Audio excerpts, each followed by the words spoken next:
देशभरात रामनवमीचा उत्सव मोठ्या जल्लोषात साजरा केला जातो.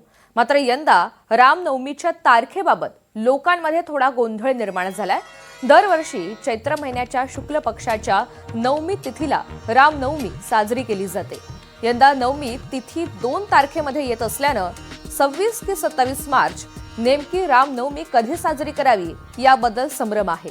हिंदू पंचांगानुसार चैत्र महिन्यातील नवमी तिथी 26 मार्च रोजी सकाळी 11:48 सुरू होईल, तर 27 मार्च रोजी सकाळी 10:06 ती समाप्त होणार आहे. त्यामुळे देशभरात रामनवमीचा उत्सव मोठ्या जल्लोषात दरवर्षी साजरा केला जातो. मात्र यंदा नवमीच्या तारखेबाबत लोकांमध्ये काहीसा गोंधळ, काहीसा संभ्रम हा पसरलेला आहे. दरवर्षी चैत्र महिन्याच्या शुक्ल पक्षाच्या नवमी तिथीला रामनवमी साजरी केली जाते.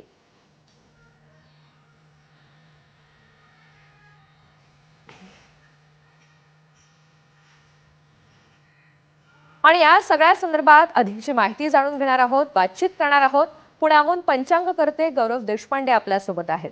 गौरवजी नमस्कार. एनडीटीव्ही मराठीवर आपलं खूप खूप स्वागत आहे. नमस्कार. गौरवजी, यंदा नवमी तिथी 2 दिवस असल्यामुळे रामनवमी कधी साजरी करायची याबद्दल भक्तांमध्ये प्रचंड संभ्रम आहे आणि इथूनच आपण सुरुवात करणार आहोत. रामनवमी 26 की 27 मार्चला सविस्तर सांगाल. सर्वप्रथम मी दर्शकांना असं सांगू इच्छितो की रामनवमीची जी अचूक तारीख आहे ती 27 मार्च आहे. याला प्रमुख आधार म्हणजे अयोध्या रामजन्मभूमी इथे सुद्धा 27 मार्च रोजी रामनवमी साजरी केली जाते. जनमानसामध्ये याविषयी संभ्रमाची स्थिती का निर्माण झाली आहे ते थोडक्यात मी सांगतो. आपले जे सणवार असतात ते तिथीवर आधारित असतात आणि तिथीचं गणित हे पंचांगामध्ये दिलेलं असतं. भारतामध्ये 2 पद्धतीची पंचांग सध्या प्रचलित आहेत हे अनेक लोकांना माहिती नाहीये. बरेच जी पंचांग आता निघतायत महाराष्ट्रामध्ये ती पाश्चात्य गणिताच्या पद्धतीनुसार निघतात आणि संपूर्ण उत्तर भारतामध्ये, दक्षिण भारतात, इतरत्र सर्व ठिकाणी किंबहुना हिंदू धर्माचे प्रमुख आचार्य जे शंकराचार्य आहेत तिथे सुद्धा सूर्य सिद्धांत नावाच्या प्राचीन भारतीय खगोल गणित पद्धतीनुसार पंचांग निघतात. तर अयोध्येला जे पंचांग रिफर केलं जातं ते काशी बनारस हिंदू युनिव्हर्सिटी मधनं किंवा काशी मधनं जी पंचांग निघतात ती प्राचीन सूर्य सिद्धांत गणितानुसार निघतात आणि त्या पंचांगानुसार 27 मार्च रोजी ही रामनवमी येते. आणि पाश्चात्य गणितानुसार जी पंचांग महाराष्ट्रात निघतात त्यानुसार 26 तारखेला ही रामनवमी दिलेली आहे. निश्चित हा संभ्रम आपण दूर केलेला आहे. मात्र रामनवमीची योग्य तिथी काय आहे आणि ती कधीपासून सुरू होते या संदर्भात सुद्धा माहिती सांगाल. हा, रामनवमीची जी मुख्य तिथी आहे ती 27 मार्चच आहे. त्याचं कारण असं आहे की नवमी तिथी ही मध्यान्ह काळामध्ये लागते. रामनवमीसाठी मध्यान्ह काळ म्हणजे साधारणपणे सकाळी 11:30 वाजल्यापासून ते दुपारी 1:45 वाजेस्तवर जर नवमी मिळत असेल तर ती नवमी रामनवमी म्हणून धरली जाते. बऱ्याचदा असा गैरसमज असतो की दुपारी 12 वाजता रामाचा जन्म येतो, तसं नाहीये. मध्यान्ह काळ जो असतो तो मध्यान्ह काळ अत्यंत महत्वाचा आहे. तर तो साधारणपणे मी मगाशी म्हटलं तसं 11:30 ते 1:45 या काळामध्ये नवमी जी आहे ती 27 तारखेला मिळते.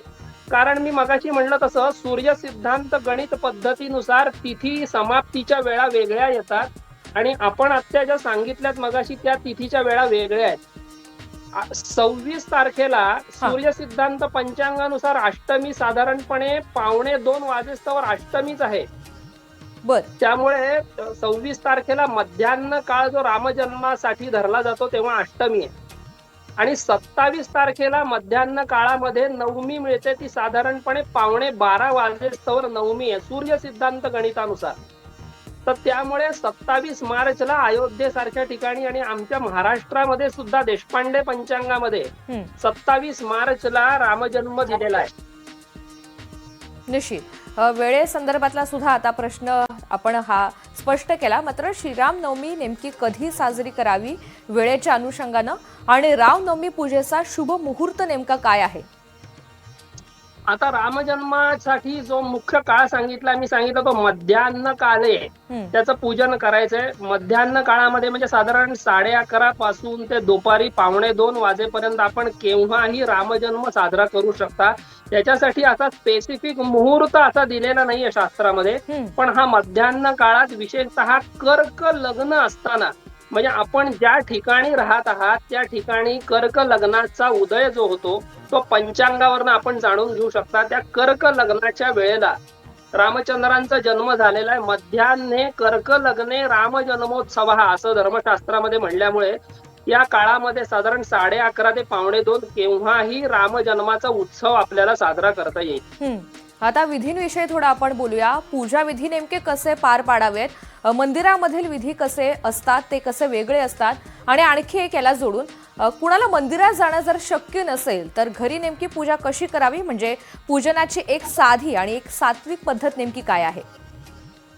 आता रामांची जी पूजा करायची आहे त्याच्यामध्ये 16 उपचारांनी म्हणजे षोडशोपचार पूजन करायचं असतं. बऱ्याच जणांकडे राम पंचायतन असतं म्हणजे राम लक्ष्मण सीता त्यानंतर हनुमान आणि गरुड यांच्या पंचायतनाच्या मूर्ती असतात. तर त्यांचं षोडशोपचार म्हणजे 16 उपचार जे दिलेले आहेत पूजेचे ते म्हणजे आवाहन, आसन, पाद्य, अर्घ्य, आचमन, स्नान, वस्त्र, यज्ञोपवीत, गंध, फूल, धूप, दीप, नैवेद्य, प्रदक्षिणा आणि मंत्र पुष्प हे ते 16 उपचार असतात. त्या 16 उपचारांनी प्रभू रामचंद्रांची पूजा करण्यात येते या मध्यान्ह काळामध्ये. त्याचबरोबर पुरुष सूक्ताचा अभिषेक किंवा पवमान सूक्ताचा अभिषेक हा प्रभू रामचंद्रांना अत्यंत प्रिय आहे. कारण रामचंद्र हे विष्णूंचा अवतार असल्यामुळे पुरुष सूक्त किंवा पवमानाचा अभिषेक या वेळेला केला जातो. आणि या 16 उपचारांनी पूजन केल्यानंतर विशेष मंत्रांनी प्रभू रामचंद्रांना अर्घ्य दिला जातो. आणि अशा पद्धतीने पूजन केल्यानंतर सुंठवड्याचा नैवेद्य दाखवला जातो. या दिवशी उपवासाचं अनन्यसाधारण महत्व आहे.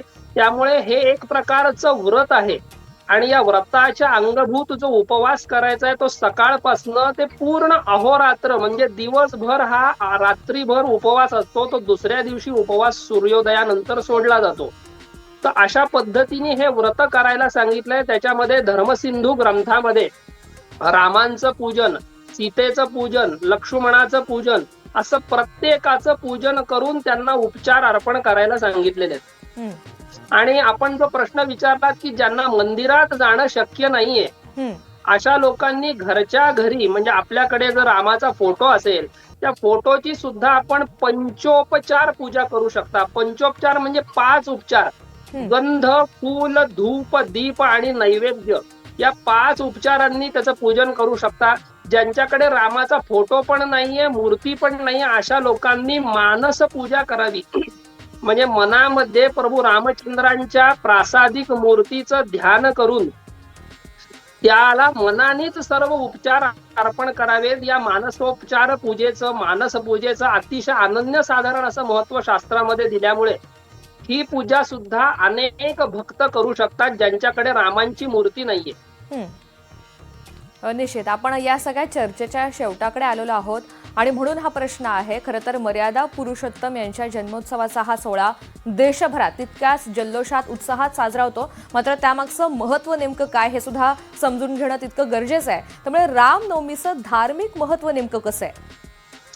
प्रभू रामचंद्रांच्या जर चरित्राचा आपण अभ्यास केला तर मर्यादा पुरुषोत्तम अशी त्यांना जी पदवी आहे प्रत्येक नात्यामध्येच त्यांनी मर्यादा राखलेली आहे आणि चरमसीमा प्रत्येक गोष्टीची गाठलेली आहे. उदाहरणार्थ पितृभक्ती जर आपण बघितली तर रामचंद्रांसारखी कुठे दिसणार नाही. पितृवचनाला आदर मानून त्यांनी वनवास स्वीकारला. त्याचप्रमाणे लक्ष्मणावरती असलेलं त्यांचं प्रेम, भरतावरती असलेलं प्रेम, यातून भ्रातृ प्रेम कसं असावं याचा सुद्धा आदर्श त्यांनी दिलेला आहे. एकपत्नी व्रत त्यांचं होतं. त्यामुळे सीतामाईच्या संदर्भात सुद्धा त्यांची किती अतिशय आदरयुक्त भावना होती हे सुद्धा त्यातून दिसतं. आणि रावणाचा म्हणजे अधर्माचा एक प्रकारे वध करून धर्मसंस्थापनेचं जे त्यांनी कार्य केलेलं आहे आणि आपण यातून आदर्श शिकण्यासारखा बघा कसा आहे की रावणाचा वध झाल्यानंतर वास्तविक लंकेचं राज्य त्यांना स्वतः घेता आलं असतं किंवा तिथे स्वतःला बसता आलं असतं.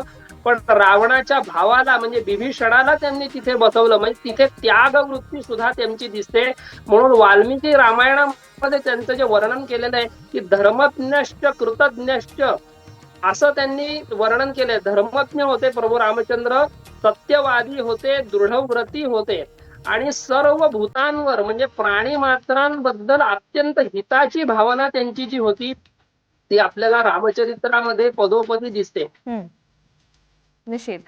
गौरवजी, या सगळ्या संदर्भात आपण अगदी सोप्या भाषेत मार्गदर्शन केलं आणि आमच्या मनातले जे सगळे प्रश्न होते ते सुद्धा सोडवले.